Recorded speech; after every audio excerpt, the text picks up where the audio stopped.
Welcome friends. ভাষাগত বিভিন্নতা, বৈচিত্র্যতা ও অনুবাদের সময় সঠিক অর্থের অপ্রাচুর্যের কারণে বিভিন্ন বৈজ্ঞানিক শব্দগুলি যেগুলি দ্বারা বিজ্ঞানের একটি বিশেষ জিনিসকে বোঝানো হয় সেগুলি আমরা নিজেদের ভাষায় পুরোপুরি অনুধাবন করতে পারি না। এক্ষেত্রে যারা ইংরাজি ভাষা সঠিকভাবে বোঝে এবং ইংরাজি ভাষায় বিজ্ঞান পড়াশোনা করে ও বোঝে তারা এক ধরনের বেশি সুবিধা ভোগ করে। এই ব্যাপারটা আমাদের উপমহাদেশে যারা নিজেদের ভাষায় বিজ্ঞান বিষয়ে স্নাতক বা স্নাতকোত্তর শ্রেণীতে বিজ্ঞান পড়াশোনা করেছেন তারা ভালো বুঝতে পারবেন। কারণ এমন কিছু ইংরাজি বৈজ্ঞানিক শব্দ আছে যার আক্ষরিকভাবে আপনি কোনোদিনই বাংলা বা উপমহাদেশীয় যে কোনো ভাষায় অনুবাদ করতে পারবেন না, কারণ সব ভাষারই একটি সীমাবদ্ধতা আছে। ভাষার অনুবাদের এই সীমাবদ্ধতা গুরুগম্ভীর বৈজ্ঞানিক শব্দগুলির প্রতি মানুষের আশ্চর্যতা ও নিজের অজান্তে সেগুলির প্রতি অনাবিল আকর্ষণীয়তা এবং সাধারণ মানুষের অজ্ঞতাকে হাতিয়ার করে নিজেদের অসৎ উদ্দেশ্য পূরণ করার চেষ্টা করতে সর্বদাই সচেষ্ট থাকেন সমাজের উপরের স্তরে অবস্থান করা কিছু অসাধু ব্যক্তি। হয়তো বিদেশি বৈজ্ঞানিক শব্দগুলি আমরা এক শব্দে অনুবাদ করতে পারি না, কিন্তু সেগুলির অর্থ আমরা একটু আলোচনা করলেই পুরোপুরিভাবে অনুধাবন করতে পারি। তার জন্য আমাদের যেটা করতে হবে সেটা হলো বিষয়গুলি নিয়ে সামান্য একটু পড়াশোনা করা, যেটা আমরা একেবারেই করতে অভ্যস্ত নয়। আমাদের পাঠ্য বইয়ের যে সিলেবাস হয় সেগুলিতে বেশিরভাগ ক্ষেত্রেই এই বিষয়গুলি সম্পর্কে বিস্তারিত কিছু আলোচনা করা হয় না, যার ফলে অনেক ছাত্রেরই বিজ্ঞানের বেসিক বিষয়গুলি সম্পর্কে কোনো ধারণা না থাকার ফলে ছাত্রজীবনের বিজ্ঞানের প্রতি অনাগ্রহ তৈরি হয় এবং অনেকের ক্ষেত্রে ভবিষ্যতেও তার প্রভাব থেকে যায়। বিজ্ঞান শুধু এমন একটি বিষয় নয় যেটা শুধুমাত্র পাঠ্য বইতেই আবদ্ধ থাকে, বরং বিজ্ঞান হলো একটি টুল বা পদ্ধতি। কারণ বর্তমান সময়ে যে কোনো প্রাকৃতিক ঘটনার সবচেয়ে সঠিক ব্যাখ্যা দিতে পারে একমাত্র বিজ্ঞান।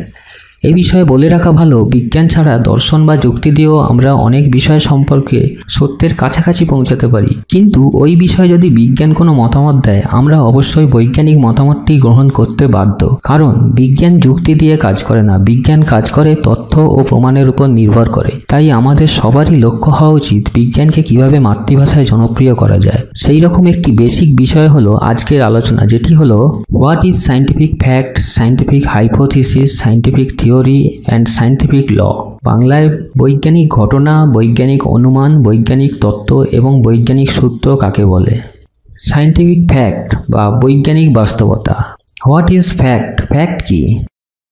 ফ্যাক্ট কথাটির অর্থ হলো বাস্তব ঘটনা, যেটার বিশ্বাসযোগ্যতা বাস্তব অভিজ্ঞতা ও নির্দিষ্ট তথ্য প্রমাণ দিয়ে পরীক্ষা করা যায়। সায়েন্টিফিক ফ্যাক্ট হলো সাবধানে পুনরাবৃত্তিযোগ্য পরীক্ষা নিরীক্ষা বা অন্য উপায়ে পর্যবেক্ষণ করলেই যেটার ফলাফল নিশ্চিতভাবে প্রমাণিত হয়। উদাহরণস্বরূপ আমরা চোখ দিয়ে দেখি, এটা একটা ফ্যাক্ট।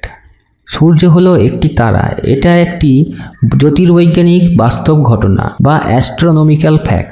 এবার আসা যাক সায়েন্টিফিক হাইপোথিসিস বা বৈজ্ঞানিক অনুমান কাকে বলে। What is hypothesis? অনুমান কি?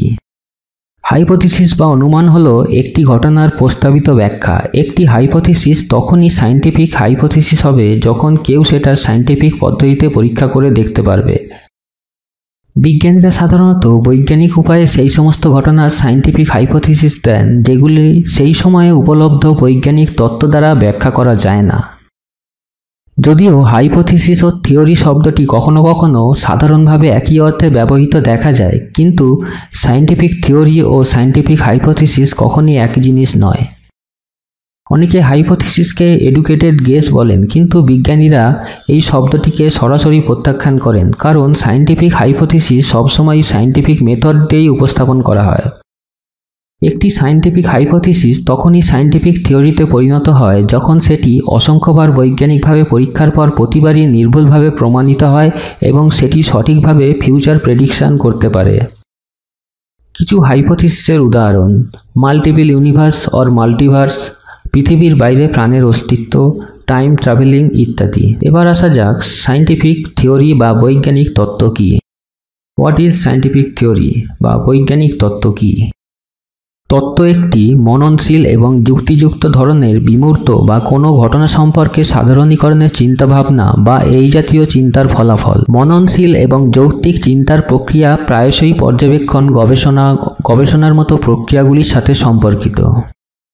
আধুনিক বিজ্ঞানে তত্ত্ব শব্দটিকে বৈজ্ঞানিক পদ্ধতির সাথে সামঞ্জস্যপূর্ণ এবং আধুনিক বিজ্ঞানের প্রয়োজনীয় মানদণ্ডকে পূরণ করে এমন একটি বৈজ্ঞানিক তত্ত্বকে বোঝায় যা প্রকৃতির একটি শিক্ষিত ধরনের ব্যাখ্যা। এই জাতীয় তত্ত্বগুলি এমনভাবে বর্ণিত হয়েছে যে বৈজ্ঞানিক পরীক্ষাগুলি এর জন্য অভিজ্ঞতাগত সহায়তা প্রদান করতে সক্ষম হওয়া উচিত বা এর পরীক্ষাযোগ্য বৈপরীত্য বা ফলসিফাই সরবরাহ করতে পারে। বৈজ্ঞানিক তত্ত্বগুলি বৈজ্ঞানিক জ্ঞানের সর্বাধিক নির্ভরযোগ্য, অনড় এবং বিস্তৃত রূপ।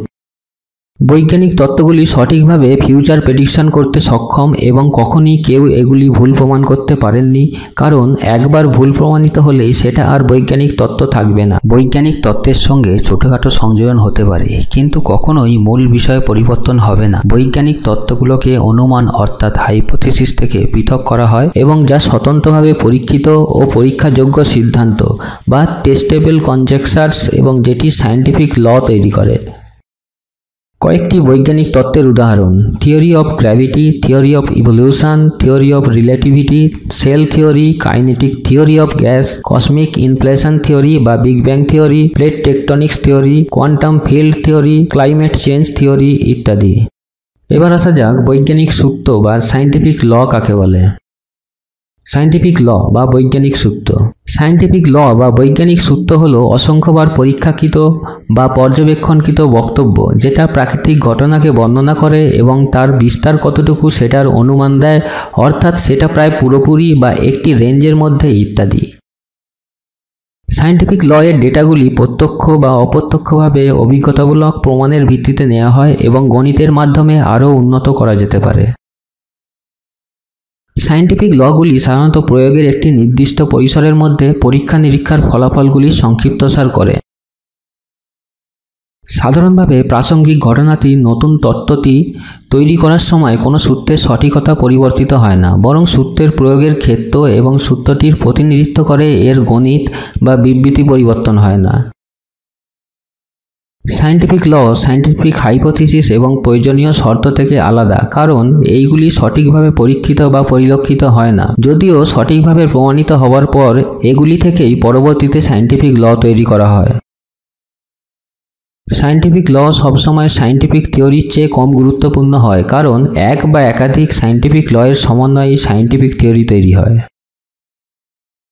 সায়েন্টিফিক ল এবং থিওরিকে ফ্যাক্টের আলোকে আলাদাভাবে দেখে সায়েন্টিফিক লকে ফ্যাক্ট বলা, উদ্দেশ্যপ্রণোদিত বা বাড়িয়ে বলা বা বাকচতুরী বা ইকুইভোকেশন ফ্যালাসি বলা যেতে পারে। সায়েন্টিফিক ল এর বৈশিষ্ট্যগুলি যদিও বিভিন্নভাবে আলোচিত হয়েছে, কিন্তু সায়েন্টিফিক ল হল বৈজ্ঞানিক উপায়ে প্রাপ্ত পরীক্ষাযোগ্য সিদ্ধান্ত যেগুলি অপরিবর্তনীয় হওয়ার সম্ভাবনা সবচেয়ে বেশি, কারণ এগুলি বৈজ্ঞানিক পরীক্ষার দ্বারা প্রমাণিত হয়েই সায়েন্টিফিক ল হয়েছে, কোনো অলৌকিক উপায়ে নয়।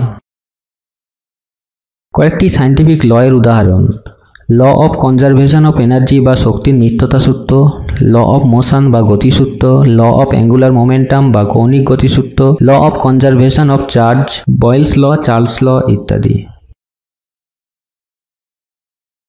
যে পদ্ধতিতে একটি অনুমান বা হাইপোথিসিস একটি তত্ত্ব বা থিওরিতে ও লতে পরিণত হয়।